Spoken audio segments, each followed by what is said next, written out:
Annyeong, Yorobun, welcome back to Ratu Drakor Channel. Siapa nih yang belum nonton Revenant? Yuk, tim Lamreta yang belum nonton boleh banget merapat karena kali ini kita akan review Revenant episode 1. Oke, cerita bermula dari sebuah mobil yang datang di malam hari ke sebuah rumah, dan di dalam rumah itu ada seorang wanita tua yang kaget mendengar seseorang datang ke rumahnya. Yap, kita lihat di sini bayangan cewek dengan rambut terurai ya guys. Lanjut, di sini ada seorang pria yang adalah Profesor Gugamo, seorang profesor folklore. Terlihat ia juga begitu ketakutan. Ia mendengar suara ketukan yang memanggil dari pintu dan mendengar suara wanita tua tadi yang ternyata adalah ibunya. Suara wanita tua itu ketakutan sehingga Profesor Gamu akhirnya mau membuka pintunya. Saat ia buka, ia melihat dirinya sendiri di luar pintu dan dengan seringai jahat mengatakan, akhirnya kau membuka pintunya. Ibu Profesor Gamu ini mendatangi ruangan profesor dan melihat profesor tersebut sudah tewas gantung diri guys. Oke, kita balik dulu ke perkenalan karakter si cantik Kim Tae-ri. Jadi Kim Tae-ri di sini berperan sebagai seorang wanita yang bernama Gu San-young. Saat ini sedang desperate dengan kehidupannya yang hampa dan susah.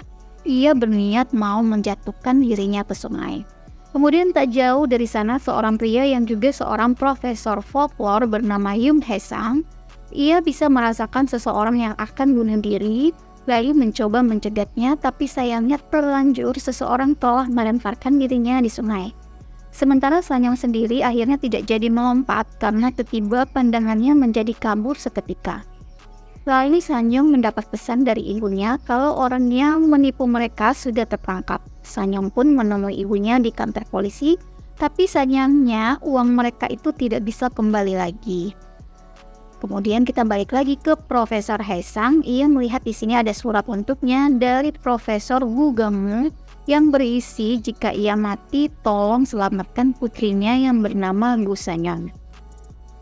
Kembali lagi ke Sanyong dan ibunya. Jadi setelah gagal mendapatkan uang mereka kembali, mereka lalu makan bersama, dan tak lama kemudian ibu Sanyong mendapat telepon dari seseorang.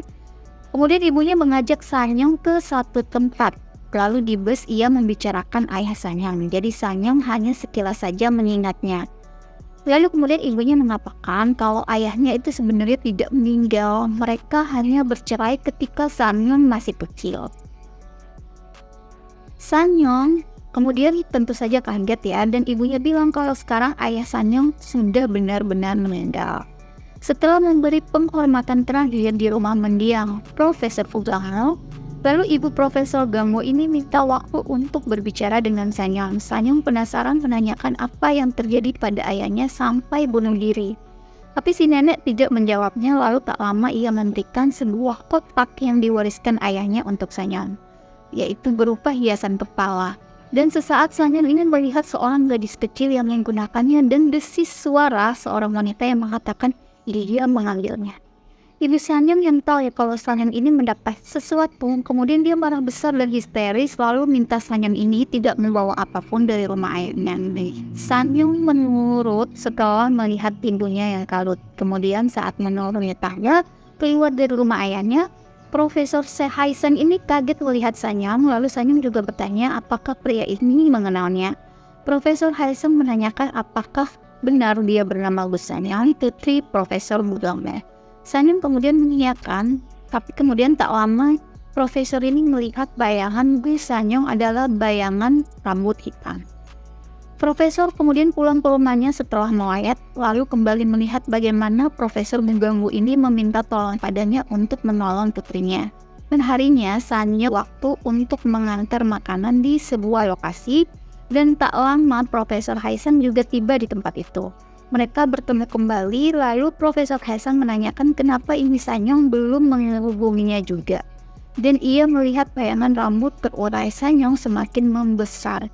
Sanyong ini bingung dengan perkataan Profesor. Profesor beri peringatan kalau orang-orang sekitar Sanyong akan mati. Jadi orang-orang yang dia tidak sukai akan mati, dan Sanyong ini masih tidak percaya juga. Profesor kemudian memberi tahu Sanyong bahwa hantu itu muncul karena ingin mengatakan sesuatu. Tapi yang menempel pada Sanyong ini adalah hantu yang berbeda dan berbahaya. Ia harus tahu kapan dan mengapa hantu itu menempel pada Sanyong, Dan ia pun menanyakan apakah akhir-akhir ini Sanyong pergi ke tempat berbahaya ataupun menyentuh benda mengerikan maupun benda tua. Sanyong tampak muak dan mengatakan ia tidak mempercayai hantu. Sepulangnya, Sanyong didatangi 2 orang polisi yang salah satunya adalah teman sekolah Sanyong. Mereka menanyakan apakah Sanyong ini kenal dengan seseorang dan orang tersebut adalah penipu pengelebuan suara. Polisi menanyakan di mana Sanyong di malam pria itu meninggal. Ibunya membantu kalau Sanyong sedang belajar. Polisi pun kemudian pamit. Sanyong merenungkan kembali ucapan Profesor Haesang dan mengingat perkataannya untuk melihat cermin dengan seksama. Sanyong pun melihat cermin dan kaget, tapi bukan karena melihat hantu, melainkan merasa lingkar matanya makin menghitam. Kedua polisi tadi masih curiga pada Sanyong, tapi CCTV membuktikan Sanyong memang berada di rumah di hari itu. Kemudian mereka juga masih bingung ya dengan pergelangan yang memar di kedua dengan orang yang meninggal tersebut. Kemudian Pak Polisi bertemu dengan Profesor Haesang, jadi mereka ternyata berteman ya. Haesang mengatakan ia bertemu putri Profesor Gugamo dan putrinya itu ditempelin oleh roh jahat yang membunuh ibunya. Padahal isi tampaknya kelihatan muak karena Profesor Gugamo terus-terusan membicarakan hal itu. Dan kemudian ia minta agar Profesor Haesang ini lebih baik hidup normal saja dan menikah. Keesokannya, Sanyong bertemu dengan bestinya bernama Baek Seni. Jadi Seni ini menceritakan keanehan kos-kosan dia sering mendengar suara anak kecil menangis. Dan ketika mereka tidur, sekelompok anak SMP kemudian memotret mereka dari jendela. Sanyong kemudian mengejar anak-anak itu tapi tidak berhasil. Kemudian salah satu anak tersebut terdengar ketakutan kalau mereka salah rumah dan ia minta pada teman-temannya tidak membahas kejadian di hari itu. Tak lama ia mendapat telepon dan memarahi penelponnya. Sanyong dan temannya ke kantor polisi ya untuk melaporkan anak-anak SMP tersebut. Saya minta supaya Susene ini segera pindah dari kosannya saat ini. Tak lama kemudian mereka melihat ada orang yang pingsan dan ternyata itu adalah anak SMP yang tadi mereka kejar dan anak tersebut sudah mati. Sanyong ingat bahwa ia sempat melihat wajah anak ini saat mengejar mereka.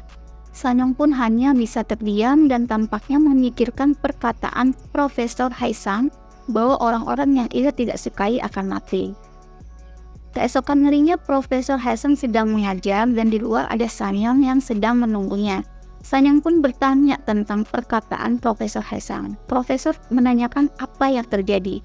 Sanyong mengatakan orang-orang mati di sekitarnya, yaitu pelaku pengelabuan suara dan seorang anak remaja yang memotret mereka diam-diam. Profesor Haesang melihat ukuran bayangan Sanyong ini masih sama dan meminta Sanyong menunjukkan foto mereka yang tewas. Sanyong lalu mengajak Profesor ke tempat pemakaman. Sampai di sana, Sanyong bertanya apakah itu karena dirinya. Tapi Profesor bilang ini adalah hantu yang berbeda. Tak lama Sanyong melihat 2 orang anak yang lokiat dan mengejarnya. Kemudian Sanyong bertanya di mana anak satunya. Keduanya bingung siapa yang Sanyong maksud. Sanyong mengatakan saat itu mereka berempat dan anak dengan kode 4237 di tangannya. Setelah mendengar itu, kemudian 2 anak tersebut malah kabur. Profesor lain mencegat Sanyong dan mengatakan ada hantu juga yang menempel pada mereka. Sanyong lalu bertanya apa sih yang harus ia lakukan jika bertemu hantu. Profesor bilang dengarkan nama dan pelajari mengapa mereka masih di sini. Profesor juga memperingati Sanyong untuk hati-hati dengan pintu karena itu adalah penghubung. Sanyong kemudian mencegat anak-anak SMP lain dan menanyakan soal kedua anak SMP tadi.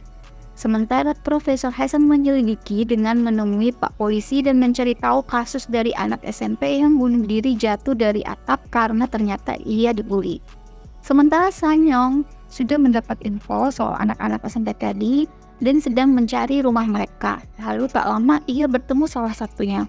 Anak tersebut minta maaf dan minta tolong pada Sanyong. Ia mengatakan kalau Sanyong melihat Hyunwoo yang padahal Hyunwoo itu sudah meninggal. Di sisi lain, Profesor juga mencari tahu soal Hyunwoo dan mendatangi rumahnya. Kemudian anak SMP dan Sanyong kemudian mencari HP yang sering dihubungi oleh si Hyunwoo ini. Kemudian Sanyong bertanya apa yang dikatakan ketika ia mengangkat HP-nya dan katanya ada gadis kecil yang menangis. Lalu profesor bertemu dengan keluarga Hyunwoo, tapi mereka tidak menggubris profesor. Kemudian profesor ini melihat kode rumahnya adalah 4237. Tak lama profesor masuk ke rumah tersebut dengan PIN tersebut. Kemudian di sisi lain, Sanyong juga melirik ke cermin dan ternyata ia melihat ada bayangan Hyunwoo di sana. Oke guys, sekian review dari Revenant episode 1. Ditunggu review episode 2-nya. Thank you.